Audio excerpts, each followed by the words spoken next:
Black pilot denied entry to the cockpit. Moments later, she grounds the airline.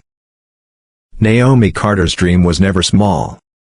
She was born to fly, to break barriers, and to chase the horizon without letting anyone clip her wings. From the time she was a little girl, she knew she belonged in the skies. But what she didn't know was that one day, she wouldn't just fly, she would shake the very foundation of the aviation industry. Welcome to a story of resilience, revelation, and reckoning. Before we dive in, let me know in the comments where you are watching from, because this tale might just change the way you view air travel and justice forever. A childhood defined by dreams and determination. Naomi Carter was born in Fairview, a small town just beyond the roar of a bustling airport. As a child, she would stand by the chain-link fence at the edge of the tarmac, eyes wide with wonder as massive jets thundered overhead.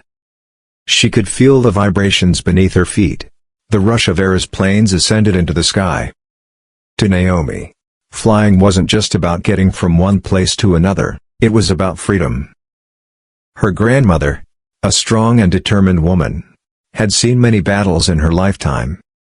A retired nurse who once marched in the civil rights protests of the 1960s, she recognized Naomi's passion early on. She would stand beside her granddaughter at the fence, resting a gentle hand on Naomi's shoulder and whispering, "One day, you'll be up there too. A new generation must carry forward the dreams we fought for." Naomi's father was rarely in the picture. He moved from state to state, picking up odd jobs, always promising to return but never staying for long. Her mother, a hard-working woman, took on 2 jobs just to keep their household afloat. Naomi learned early that nothing in life was handed to you, you had to work for it, fight for it. And that's exactly what she did. A dream takes flight. Naomi's fascination with aviation turned into something much bigger than a childhood obsession. It became her mission. She knew that if she wanted to fly, she needed to excel in math and science. So she did. She pored over textbooks, spent hours in flight simulators, and memorized aircraft schematics until her eyes burned late into the night. But excelling in school wasn't the only challenge. Naomi was the only black girl in her high school's small aviation club, and her presence raised more than a few eyebrows among the parents. Some whispered behind her back, "She's just going through a phase. She'll lose interest soon." Their doubts lingered in the background, like a hum in the air. But Naomi never let that hum turn into a roar that could drown out her ambition. When she graduated from high school, she had her sights set on one of the country's top aeronautical universities. But tuition was steep, and her mother could only afford so much. That's when her grandmother, her greatest supporter, stepped in.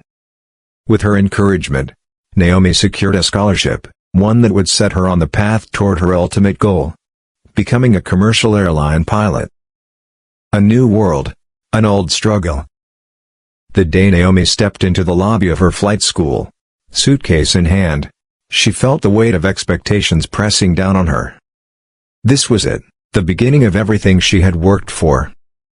But it was also the start of an uphill battle. As she looked around, she quickly realized she was one of the few women, and the only black woman, in the entire program. The stares, the hushed conversations, the skeptical glances from instructors, it was all too familiar. The unspoken challenge hung in the air. Would she prove them wrong? Naomi didn't just come to prove them wrong. She came to fly. A battle in the skies. Naomi Carter's fight for respect. Naomi Carter knew she was outnumbered. At Aeroglide Airlines, she was one of the very few black female pilots in the cockpit. It wasn't something people said outright, but she felt it. The skeptical glances. The dismissive nods. The hushed conversations that died down when she walked into a room. And sometimes, the comments weren't so hushed. Affirmative action must be working overtime, she once overheard in the break room, followed by muffled laughter. But Naomi wasn't here to make friends or change opinions, she was here to fly. Her mission was clear: to master every maneuver, every safety procedure, and every aspect of piloting until no one, not even the most biased captain, could question her ability. One of her strongest allies in flight school had been Michael Hayes, an instructor who saw only skill and determination, not stereotypes. "You've got a natural feel for the yoke," he told her after her first practice landing. "Don't let anything in your head tell you otherwise." Those words became her mantra. Her mother, ever protective, worried constantly, sending messages filled with prayers and warnings about stormy weather, mechanical failures, even terrorist threats. Naomi appreciated the concern, but she couldn't let fear dictate her future. Her grandmother, however, beamed with pride. The elderly woman clipped out every article related to Naomi's flight school, pinning them to the fridge, even if Naomi's name wasn't in them. "One day, they'll write about you," her grandmother told her. "And I'll have a whole wall just for you." By the time Naomi completed her flight training, she had caught the attention of multiple regional airlines. The pilot shortage worked in her favor, but that didn't mean the road was easy. She sat through interview after interview, receiving polite rejections that felt thinly veiled. "We've decided to go with another candidate with more experience," one airline told her. "We're looking for someone who fits our team culture," said another. Naomi wasn't naive. She knew what they meant. But then, Aeroglide Airlines, a growing carrier known for serving underserved communities, offered her a first officer position. It was everything she had dreamed of, a chance to prove herself, to serve the communities she cared about, and to get one step closer to becoming a captain. A culture of resistance. Her first week at Aeroglide was a whirlwind of paperwork, training modules, and introductions. Some colleagues were welcoming, impressed by her flight hours and technical knowledge. Others, however, watched her with guarded eyes, their expressions unreadable but their skepticism unmistakable. No one made it more obvious than Captain Richard Gaines, a senior pilot known for his gruff demeanor and old-school mindset. Whenever Naomi greeted him, he barely acknowledged her. When she asked a technical question, he gave curt, dismissive answers. If she made a suggestion in the cockpit, he pretended not to hear her. She told herself it didn't matter. She was here to do her job, not win a popularity contest. But that resolve was tested 2 months into her tenure. The first confrontation. Naomi was assigned to a short-haul flight from Chicago to Atlanta. She walked into the cockpit for pre-flight checks and found Captain Gaines already seated, flipping through paperwork. "Good morning, Captain," she said, keeping her voice even. He barely looked up. "Just stick to your role, Carter." She swallowed the irritation rising in her throat and focused on her tasks. As they prepared for takeoff, she noticed something. His instructions were clipped, cold. He never once made eye contact. His entire body tensed, as if her presence was an intrusion. Still, she remained professional. She executed her duties with precision. The flight itself was routine. A smooth takeoff, a textbook landing. Everything seemed normal. But once the passengers deplaned, Captain Gaines turned to her, his expression dark. "Listen up," he said, voice low but sharp. "You stay in your lane. Do your job. And don't think you can waltz in here expecting special treatment because of what you look like." The words hit like a slap. For a moment, the air in the cockpit felt suffocating. Naomi steadied her breathing, keeping her voice calm. "Captain, I don't expect anything except a fair assessment of my skills." Gaines scoffed and walked out without another word. Naomi sat there, hands gripping the armrests, heart pounding. She had always known there would be resistance. But this was war. The pressure mounts. The next few flights with Gaines followed the same pattern. He would question her knowledge in front of flight attendants. He would ignore her suggestions during critical flight phases. He would subtly undermine her at every opportunity. It wore on her. Her friend and confidant, Tanya Williams, a flight attendant, noticed her exhaustion. "Is that man giving you trouble?" Tanya asked one afternoon as they walked through the terminal. Naomi hesitated. She didn't want to appear weak. But eventually, she admitted the hostility she had been facing. Tanya's eyes blazed with protectiveness. "You need to report him." But Naomi wasn't sure. Would complaining jeopardize her career? Would it make her look too sensitive? Would they just see her as the problem, not him? She resolved to keep her head down. To outfly, outwork, and outlast the prejudice.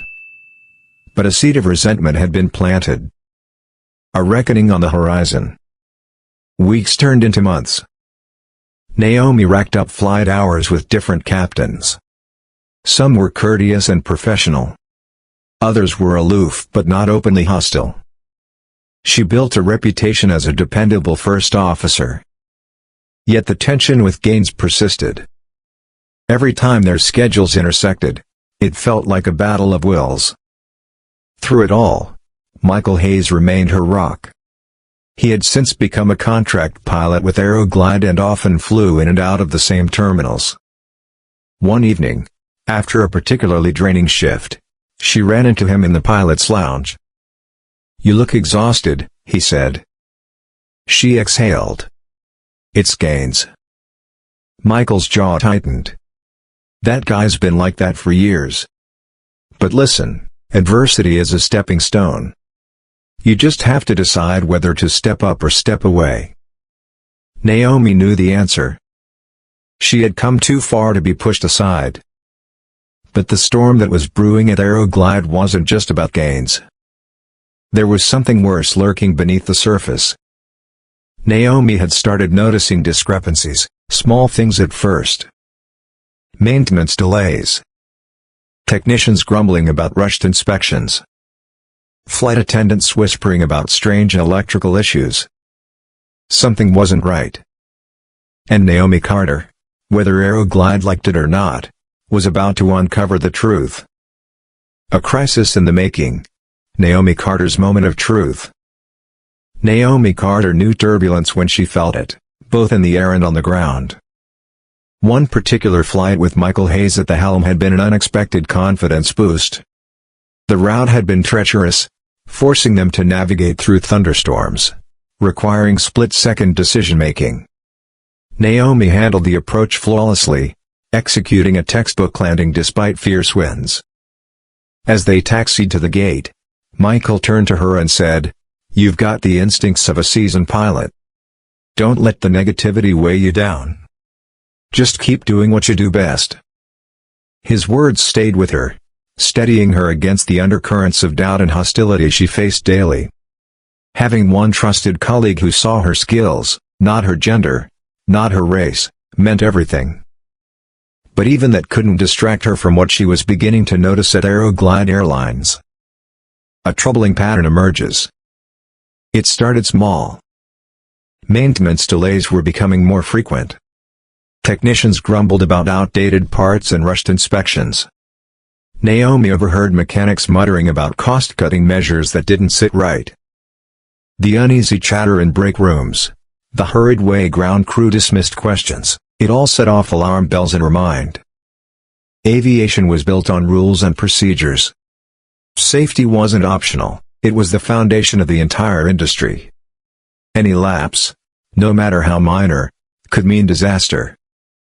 Naomi tried to raise concerns, cautiously at first, during casual conversations with other pilots. She was met with tight-lipped responses, shrugs, or carefully chosen words. Just focus on your flight deck tasks. Let the maintenance folks handle their own issues. The message was clear: stay in your lane. Don't ask questions. But Naomi couldn't shake the unease gnawing at her. Then came the incident in Chicago. The Chicago flight, a close call. It was an early morning departure out of Chicago O'Hare, and Naomi was running through the pre-flight checklist when she noticed something troubling. A hydraulic fluid indicator was slightly off. It wasn't a glaring red flag, but it wasn't normal either. She flagged it to Captain Laurel Hayes, one of the few captains she trusted. Hayes was known for her meticulous approach and took Naomi's concerns seriously. Instead of brushing it off, she ordered an additional inspection. The ground crew checked the system and discovered a small hydraulic leak. It was repaired quickly, but the fact that it had slipped through pre-flight checks rattled Naomi. If she hadn't spoken up, what else was being overlooked? The experience made Naomi more determined to dig deeper.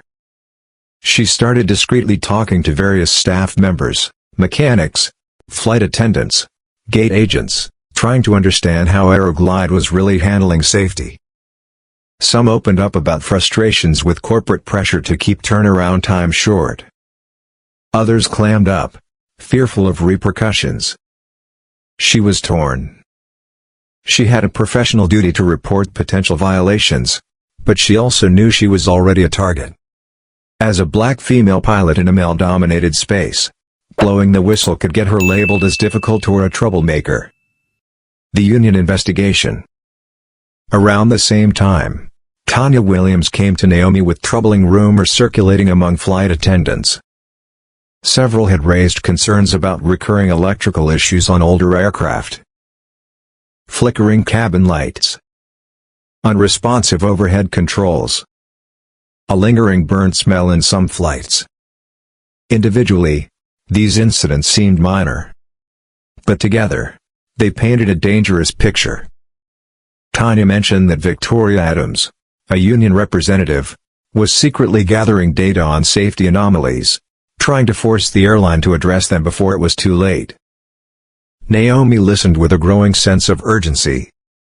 One overlooked defect could escalate into a catastrophe. She confided in Michael Hayes, choosing her words carefully to avoid dragging him into something dangerous. His response was immediate and firm. Doing the right thing in aviation is never optional. It's mandatory. If you see something, speak up. Lives are at stake. It was exactly what Naomi needed to hear. The fear of retaliation paled in comparison to the weight of responsibility. A flight that changed everything. Then came the morning flight to Dallas, the moment Naomi would be forced to make a decision that could cost her everything. She arrived at the airport early and went through her routine, but something was off. The maintenance log was incomplete. It listed a landing gear indicator issue that had supposedly been resolved, but no mechanic's signature. No final clearance stamp. Concerned, she flagged down a ground staff member, but they were rushed, brushing her off. It's a clerical oversight. Don't worry about it. Naomi's instinct screamed otherwise. She stepped into the cockpit, and her stomach dropped. The assigned captain was none other than Richard Gaines. His presence meant one thing: this was about to get ugly. Gaines barely looked at her as he went through his checklist. Naomi sat down, strapped in, and reopened the logbook. The missing clearance still wasn't there. She took a steadying breath. This was the moment. Captain, the maintenance log for the landing gear issue isn't finalized. I think we should get this cleared before takeoff. Gaines froze, then turned to her with a glare sharp enough to cut through steel. We're on a tight schedule. If it was serious, they would have grounded us. Are you questioning your superior's judgment? Naomi felt her pulse quicken. This was it: stand down, or stand firm. She chose the latter. I'm not questioning anyone. But as first officer, it's my responsibility to make sure everything is properly documented. I suggest we get a sign-off from maintenance before we go. Gaines's jaw tightened. His grip on the checklist whitened his knuckles. For a moment, she thought he might outright refuse. Then, he snapped. Fine. He stormed out, making a furious phone call. For 10 agonizing minutes, Naomi sat in silence, her hands clenched into fists, waiting. When the mechanic arrived, his expression was uneasy. The landing gear had indeed been fixed, but the paperwork had been rushed. If Naomi hadn't pushed, they would have taken off with an unverified repair. They departed late, and Gaines's rage burned through the entire flight. Not once did he speak to her. Not once did he acknowledge she had done the right thing. But Naomi didn't need his approval. She had prevented a potential disaster. Yet, the weight in her chest only grew heavier. If safety was being sacrificed this easily, how many other shortcuts had been taken? How long before Aeroglide's neglect caught up with them? And, most importantly, could she stand by and allow it to happen? The answer was clear. Naomi Carter was about to change everything. Questions. Torn between her duty and the pressure to stay on schedule, Naomi gritted her teeth and went through the pre-flight checks. The numbers weren't right. The engine readings were slightly off, just barely within acceptable limits. She turned to Captain Foster. "We need to take another look at these readings before we take off." Foster hesitated. "Naomi, the logs are signed off. We're cleared. We can't afford another delay." Another delay. That was the real issue, wasn't it? It wasn't about safety, it was about the bottom line. The final boarding call went out. Doors sealed. The aircraft pushed back. And Naomi's gut twisted. A crisis unfolds. The takeoff was smooth at first. Then, 30 minutes into the flight, something went wrong. A deep, unsettling rumble from the rear of the aircraft. Flickering cabin lights. A passenger pressing the call button, reporting a burning smell. Naomi's pulse spiked as a warning flashed on the instrument panel. An electrical failure. Possibly tied to the APU. Her worst fear confirmed. She turned to Foster, urgency rising in her voice. "Captain, we have an active alarm, passenger reports, and flickering lights. We need to divert. Now." Foster frowned, hesitating. "Let's monitor it for a few minutes." "No," Naomi snapped. "We can't monitor a critical system failure. We land now." For a split second, Foster seemed like he might argue. Then, another warning blared. He stiffened. "Okay. Diverting to Denver." The descent was tense. Cabin crew braced for emergency procedures. Passengers gripped their armrests, whispering prayers. Naomi's hands were steady as she worked the controls, guiding the plane down with expert precision. They landed safely. Emergency crews swarmed the aircraft. The fallout begins. Back in the terminal, Naomi sat in a sterile debriefing room, watching the flight operations manager, Karen Whitmore, flip through paperwork. Her tone was neutral when she finally spoke. "I need to understand your version of events." Naomi told her everything. The incomplete logs. The mechanic's warnings. The deliberate pressure to ignore safety concerns. When she finished, Whitmore sighed, rubbing her temples. "Thank you for being thorough, Naomi. But understand, Captain Foster is well regarded. The higher-ups won't like this." There it was. The unspoken threat. Whitmore wasn't denying the problem. She was warning Naomi that speaking up came with consequences. Naomi left the office, feeling the weight of it all settling on her shoulders. She had done the right thing, and now she would pay for it. A dangerous cover-up. Days passed, and Naomi continued her flights, but she could feel the shift. Colleagues whispered around her. Supervisors ignored her. Even Foster wouldn't look her in the eye. Then, the memo leaked. It circulated among employees, an internal document from Aeroglide's corporate executives. It instructed ground crews to minimize downtime at all costs and limit extra checks that could cause delays. It didn't explicitly tell employees to skip safety protocols, but the message was clear. Time is paramount. Caution is secondary. The rumors exploded. Morale plummeted. Flight attendants, mechanics, and pilots started talking. Then, Tanya delivered the final blow. She pulled Naomi aside, her expression grim. 2 of our flight attendants were disciplined for reporting a fuel odor mid-flight. They forced a diversion, saved the passengers, and were punished for it. Naomi's blood ran cold. She had suspected Aeroglide valued profit over safety. Now she knew. She had one choice left. She reached out to Victoria Adams. They met in secret, in a dimly lit cafe near the airport. Victoria listened as Naomi laid everything out, incomplete logs, rushed inspections, ignored warnings. The union had been gathering evidence for months. But they needed someone in the cockpit to confirm it all. Victoria's expression was calm but urgent. "We're ready to escalate this to federal regulators. But Naomi, you need to understand. If you do this, Aeroglide will come after you." Naomi's chest tightened. But she already knew her answer. "I can't stay silent." The flight that grounded an airline. Days later, Naomi boarded her flight, but she already knew. This would be the moment that changed everything. As she approached the aircraft, she overheard 2 mechanics whispering. "They're forcing us to sign off on something we didn't finish." Her stomach clenched.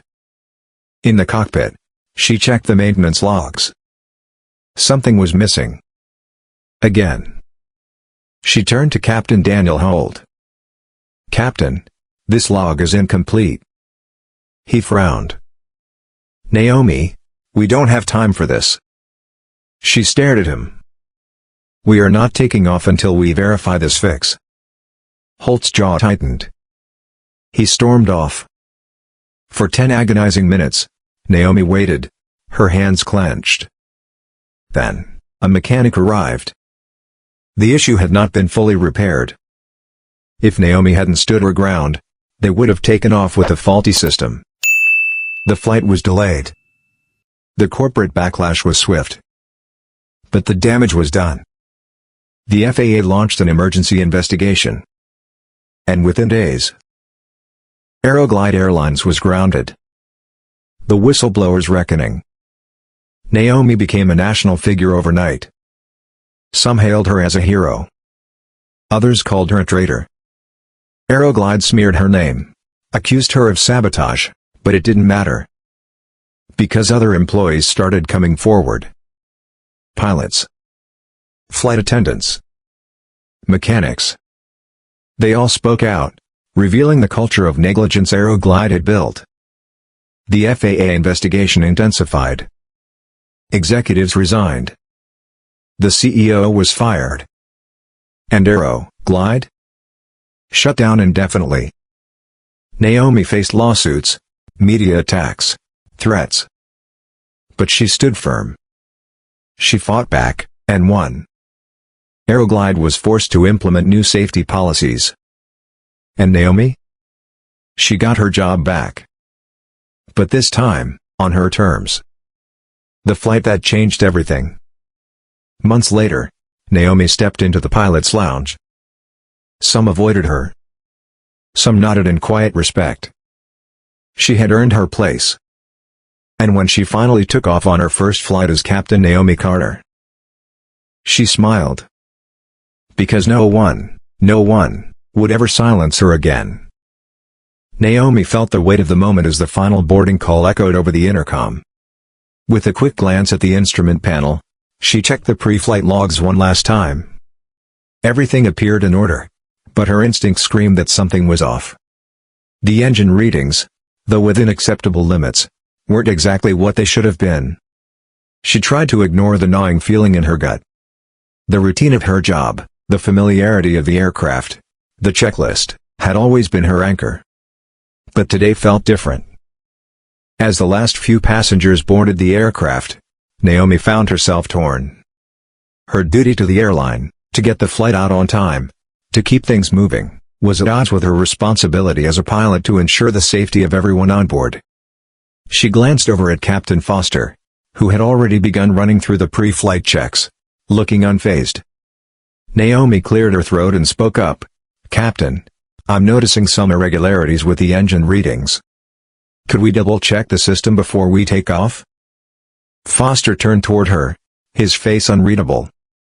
He seemed to weigh her words for a moment before responding. "It's fine, Naomi. Everything's within spec. Trust me, we've got this." Despite his reassurance, a knot formed in Naomi's stomach. She'd flown with Foster before, and while he wasn't exactly a stickler for the rules, he was usually competent. But there was something in his tone, something dismissive in the way he waved her off, that unsettled her. She couldn't shake the feeling that she was being pushed aside in favor of keeping things running on schedule. The plane began its pushback from the gate, and Naomi locked eyes with the first officer's seat. She took a deep breath, trying to shake the unease.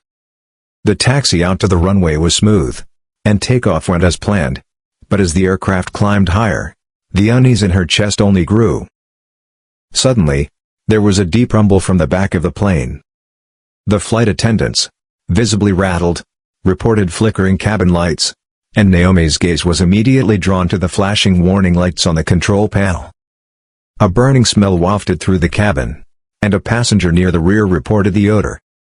Naomi's heart raced. It wasn't normal. Naomi's mind immediately went into overdrive. "Captain, we've got an alarm, possibly related to the APU.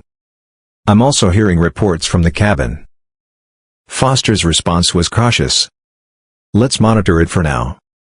We've got a good distance to go before we need to make any decisions." Naomi bit her lip. The protocol was clear, safety first. But she could feel the pressure mounting, the weight of corporate priorities hanging over her like a dark cloud. She pushed forward. "Captain, we need to land. We can't risk it." Foster paused, hesitated, and then sighed heavily. "All right. Fine. We'll divert." The tension was palpable as Naomi turned the aircraft toward the nearest major airport, a tight descent following in the wake of mounting alarms and flickering lights. She focused on the landing, making sure that the crew and passengers stayed calm as they neared the ground. Despite her growing anxiety, Naomi remained composed, landing safely. As the plane taxied to the gate, emergency services were already waiting. Naomi felt the release of tension in her body, but it was quickly replaced by the realization that this incident would spark an investigation. And it did. The news broke quickly, the FAA was notified, and a formal investigation was launched into Skyglide Airlines. Naomi sat in a small debriefing room later that evening, her body exhausted, yet her mind racing with the events that had unfolded. The mechanics whispered words, "They're forcing us to sign off on something we didn't finish," echoed in her mind. It wasn't the first time she had heard of corners being cut, but it was the first time it had put lives at risk. This wasn't just about a mechanical failure. It was about systemic negligence. Captain Foster, of course, tried to deflect blame onto the maintenance crew, while the maintenance supervisor countered that the flight crew should have checked the systems more thoroughly. Naomi found herself watching the back and forth from the sidelines, feeling like she was caught in the middle of a tug-of-war, neither side willing to admit to their failings. She knew what she had to do. The FAA investigators soon came calling for more documentation. Naomi, feeling the weight of the investigation bearing down on her, was faced with a choice. Should she hand over the information she had been discreetly collecting about Skyglide's subpar maintenance practices? Or should she stay quiet, protect her career, and let things blow over? A call from Victoria Adams, the union representative, brought clarity to her conflicted mind. They met at a small coffee shop near the airport, an air of urgency hanging between them. Victoria listened carefully as Naomi laid out all the details, the incomplete logs, the rushed inspections, the pressure to ignore safety protocols. Victoria didn't flinch, but her eyes darkened as she responded, "We've been gathering evidence for months, but we need someone from inside the cockpit to back us up. Someone who has first-hand knowledge of the issues." Naomi felt a wave of relief wash over her. Finally, she wasn't alone in her suspicions. But the risks were high. Victoria was quick to warn Naomi. If you speak out, Skyglide will come for you. This won't be easy, and it could cost you your career. But Naomi knew, deep down, that silence would cost even more. Lives were at risk. She couldn't live with herself if something worse happened, and she had stood by, knowing she could have made a difference. With a quiet resolve, Naomi answered, "I'll do it. I'll speak up. No matter the fallout." The decision was made. In the days that followed, Naomi collected and documented every detail she could, from flight logs showing discrepancies in maintenance to conversations with fellow pilots, mechanics, and flight attendants who had seen similar issues. Her home became a makeshift documentation center, her coffee table piled high with flight logs and notes. Her grandmother noticed the change. The toll that this mission was taking on Naomi weighed heavily on her, but the old woman never asked too many questions. She trusted Naomi's judgment. Standing up for what's right takes courage. "Don't give up, Naomi." Her grandmother's soft voice was a steady comfort as Naomi sat with stacks of evidence in front of her, knowing her life could be about to change. Meanwhile, the tension at Skyglide continued to build. Naomi's reputation among her colleagues became a point of contention. Some pilots and crew admired her thoroughness, even if they were afraid to act on it. Others resented her for being so meticulous, fearing they might be forced to confront uncomfortable truths. Captain Foster's glare became more frequent, and the whispers in the lounge grew louder. He even accused Naomi of sabotaging the company. But Naomi stood her ground. She knew the cost of silence was greater than the personal toll of standing alone. She refused to be a part of the problem, even if it meant losing everything she had worked for. Then came a day that changed everything. Naomi was slated for a transcontinental flight, from New York to Los Angeles, a prestigious route for Skyglide. She arrived early at the airport, double-checking the flight plan and weather conditions. She was determined to ensure everything was in order. But as she approached the plane, she saw something troubling. A maintenance team leaving with scowls on their faces, a mechanic muttering, "They're forcing us to sign off on something we didn't fully fix." Her gut twisted. She knew this wasn't just an oversight, it was a dangerous pattern. Naomi boarded the aircraft and immediately started checking the logbook. The note about the Auxiliary Power Unit, APU, malfunction stood out, and she asked Captain Holt about it. He seemed unconcerned, brushing off her concerns with a "don't worry about it. We're already behind schedule." But Naomi's instinct screamed at her to take action. Something wasn't right. She turned to Holt and said, "Captain, I don't feel comfortable with this. The issue with the APU hasn't been fully cleared. We need to get it checked out before we take off." Holt gave her a cold look. "You're wasting time, Naomi. The logs are signed. We're cleared." The tension in the cockpit thickened as Naomi insisted, "I'm not questioning the logs, Captain. I'm questioning the safety of this flight." Holt stormed off to make a call, leaving Naomi to stew in her rising anxiety.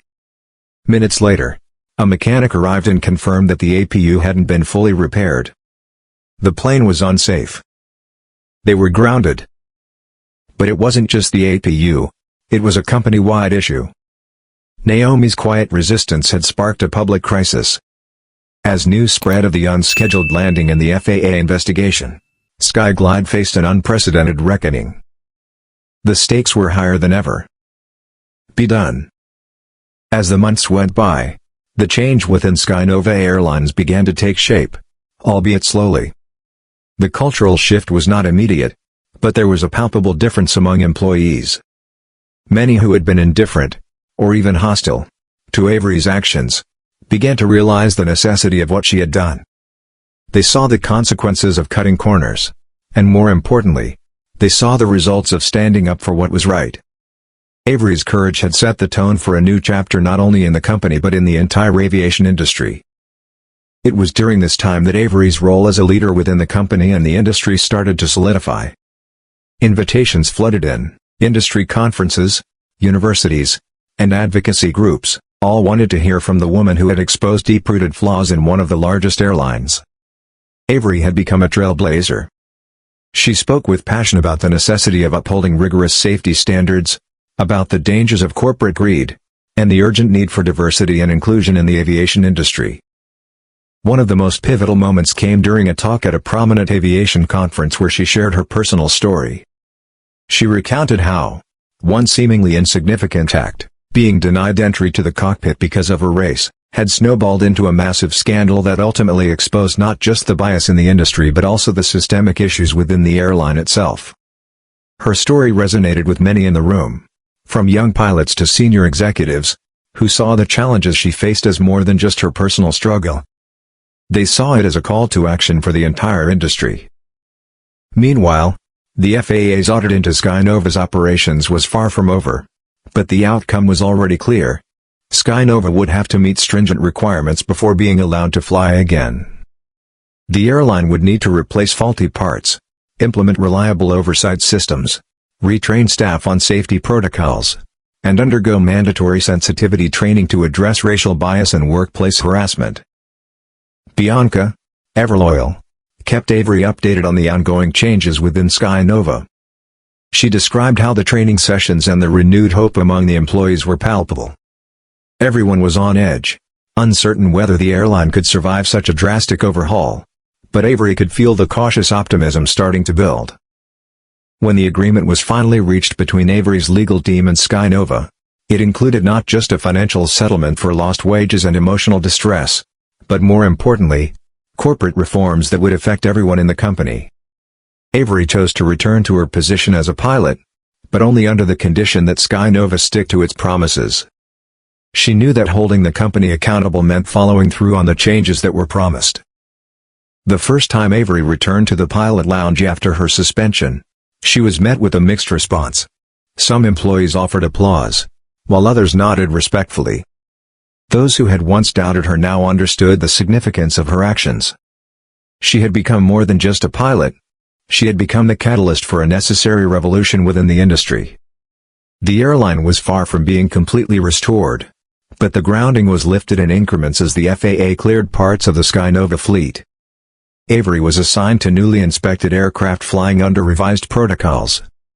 She had made history, and now she was part of a rebirth, not just of the airline but of an entire industry that had needed a wake-up call for far too long. The first flight she took after all the turmoil felt like a rebirth in every sense. As she listened to the engines roar and the plane ascended into the sky, she realized she was part of something bigger than herself. She had come through adversity, and now, she was soaring towards a future where safety, integrity, and inclusion would no longer be optional. The moment when she had been denied entry to the cockpit still stung, but it no longer defined her. She was forging a new identity, not just as a capable pilot but as a leader, a change-maker, and a catalyst for transformation in an industry that desperately needed it. Months later, Skynova's new CEO reached out to Avery. They were now seeking her input on how to reshape the airline's safety culture. It was an olive branch, and Avery accepted cautiously. She knew that this was a sign that the company was genuinely willing to evolve. Meetings followed where Avery, alongside other whistleblowers, shared their insights and experiences, guiding policy updates and initiatives that would foster open communication among staff, encourage the immediate reporting of safety concerns, and ensure disciplinary measures for anyone who engaged in harassment or discrimination. In her personal life, Avery began to reconnect with old friends and family, who had been worried about the stress she had endured. Her grandmother, though in declining health, beamed with pride every time Avery walked through the door. They would share quiet afternoons, reminiscing about the days when Avery used to stare at planes and dream about the skies. Her grandmother's voice, though trembling with emotion, was filled with love when she said, "You're doing it, Avery. You're showing everyone that it can be done." As Avery stood in front of the crowds, speaking at conferences and engaging with the industry, she knew that she had achieved something monumental. Her journey had not just changed the course of her own life but had helped shape an entire industry.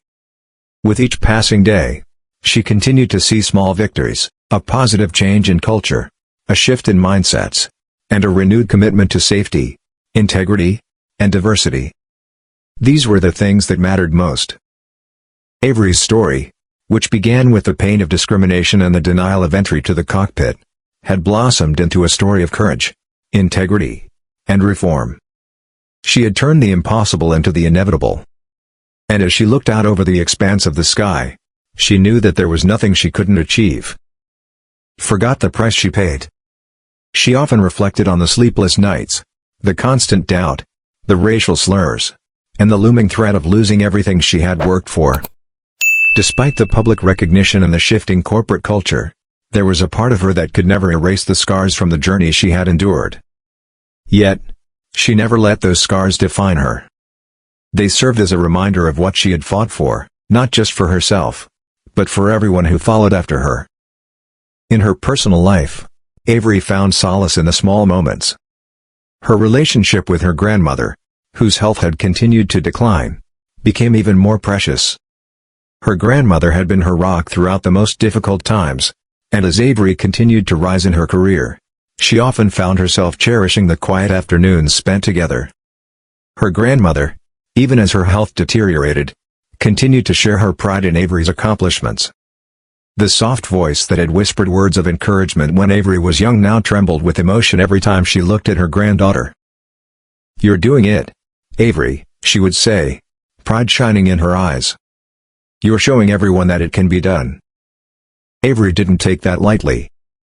She understood the weight of those words, the history of her grandmother's sacrifices, and the battles that had been fought long before Avery had taken flight. Now, every victory, whether large or small, was a tribute to her family's legacy, a beacon for the next generation, and a testament to the power of standing up for what was right. The transformation within Skynova continued, albeit slowly. As the company pushed forward with its reforms, there were inevitable struggles. Some employees resented the changes, feeling the heat of the scrutiny. Others, however, began to see the positive effects of Avery's actions. Employees were more open about raising concerns, and even those who had once been skeptical started to understand the importance of the changes that were being implemented. The corporate culture, though not completely transformed, was undeniably moving in the right direction. Avery's voice had become a critical part of that change. She had not only called out the flaws within Skynova but had sparked a movement that rippled throughout the aviation industry. Other airlines watched closely, learning from Skynova's mistakes. Some even implemented new policies, not wanting to face the same public scandal. The FAA strengthened its guidelines on whistleblowing and reporting safety concerns, using Avery's case as a critical example of the importance of transparency and accountability. As other industries looked at the aviation sector, they recognized the need for reform across the board, and Avery's story became an example of how one person's courage could transform an entire sector. Despite the industry's gradual improvement, Avery knew she had to remain vigilant. Corporate cultures could change, but they could just as easily revert, especially under financial strain. So, she continued to speak out whenever she noticed lapses in safety or when she witnessed any form of discrimination. The lessons she had learned throughout her career reminded her that the work was far from finished. On a personal level, Avery felt a sense of fulfillment she hadn't experienced before. She had learned to navigate the challenges with grace, to be the leader she had always aspired to be, and to carry her identity with pride. Being the first black woman to break down barriers in aviation wasn't just about representation, it was about paving the way for others who felt they didn't belong in those spaces. Every takeoff felt like a triumph. Every flight, a reminder of the adrenaline, the determination, and the perseverance that had gotten her to where she was. In the pilot's seat, Avery saw the world differently now. She didn't just see it as a dream realized, but as a canvas that others could now paint their own dreams on. Her journey wasn't just her own, it was a beacon for the countless others who would follow. And in her heart, she knew that the work she had done was the beginning of a legacy that would endure for generations to come. One day, Avery received an invitation that would change the course of her future. A prominent aviation school had heard her story and asked her to speak at their town hall, aimed at encouraging underrepresented youth to pursue careers in aviation. It was an offer she had never expected but one that felt right. She hesitated at first, her schedule already filled with commitments. But then she remembered the days when she had been that young girl, looking up at the sky, dreaming of flying. She couldn't let that opportunity pass. So, she agreed. Standing before the crowd of eager students, many of whom looked at her with wide eyes, Avery shared her story, her love for flying, her struggles, the racism she had encountered, and the steps she had taken to ensure safety and fairness. She talked about her journey from the cockpit to becoming a whistleblower and how her experiences had sparked a larger conversation in the aviation industry. As she spoke, Avery felt a renewed sense of purpose. She wasn't just telling her story. She was passing the torch to a new generation of dreamers who would follow in her footsteps. She finished her talk by challenging the students to never let fear or bias stop them from reaching for the skies. She quoted her grandmother's words, "Carry forward old dreams into new generations." The response from the students was overwhelming, with many approaching her afterward to ask questions and express their gratitude. Avery had become more than a pilot, she had become a symbol of hope and change, not just in aviation but across all industries that face similar battles for equality and fairness. In the following months, Avery continued to navigate her career with a sense of purpose. The airline industry was changing, but so was she. Her own transformation was far from over, but she knew that the journey she had started wasn't just about achieving her dreams, it was about helping others realize theirs. Her grandmother's words echoed in her mind, louder than ever. "You're doing it. You're showing everyone that it can be done." And with every takeoff, every landing, Avery proved that the sky was no longer the limit, it was only the beginning. Avery Morrison had come a long way from the young girl who stood at the fence of Willow Creek's small airport, watching planes cut through the sky with awe. She often reflected on the price she had paid to reach her dreams. It wasn't just about the long hours of training, the sleepless nights, or the strain of constantly proving herself in an industry that had been slow to accept someone like her. It was the racial slurs, the subtle and overt prejudice, and the ever-present threat of losing everything she had worked for. Every day was a battle, not just to be seen as competent, but to be seen as human, to be respected for the work she was doing. But despite the challenges, Avery carried herself with unwavering resolve. She remembered her grandmother's words about how each new generation must push the boundaries further than the last. Her grandmother had been a pillar of strength in her life, someone who had always believed in Avery even when no one else did. The elderly woman, once full of stories about marching in civil rights protests, had been a guiding light for Avery, encouraging her to fight not just for her dreams, but for everyone who came after her. As the years passed, Avery's grandmother's health began to decline. The woman who had once been the bedrock of Avery's courage now needed more care and attention, but Avery found solace in sitting by her bedside. She would recount the progress Sky Nova had made since the turbulence began, the changes that had been put in motion, and the impact her actions had. Avery would share how the airline had been grounded and how, through her resolve and persistence, it was now in the process of reshaping its corporate culture. One evening, as Avery sat by her grandmother's side, the older woman mustered a frail smile and whispered softly, "You carried the dream, and you made it real." Avery could feel the weight of those words sink deep into her heart. Her grandmother had always believed in her, even when the world hadn't. Now, she could feel that legacy carrying her forward, even in her grandmother's absence. When her grandmother passed away, Avery felt an overwhelming sense of loss. She honored her grandmother by wearing a small pin in the shape of a bird's wing, an heirloom that had been passed down to her as a child. It was a small, simple pin, but to Avery, it was everything. She wore it on her uniform lapel, close to her heart, as a permanent reminder of her roots, her struggles, and her duty to keep flying higher. Her colleagues, once indifferent or hostile, now paid quiet respects to the memory of the woman who had been the silent backbone of Avery's courage. Even Captain Martin Harlow, the man who had made her early years at Sky Nova a living hell, seemed to acknowledge her personal loss, though Avery didn't expect much from him. The corporate culture at Sky Nova, once rife with indifference, was slowly evolving, though the scars of the past were impossible to ignore.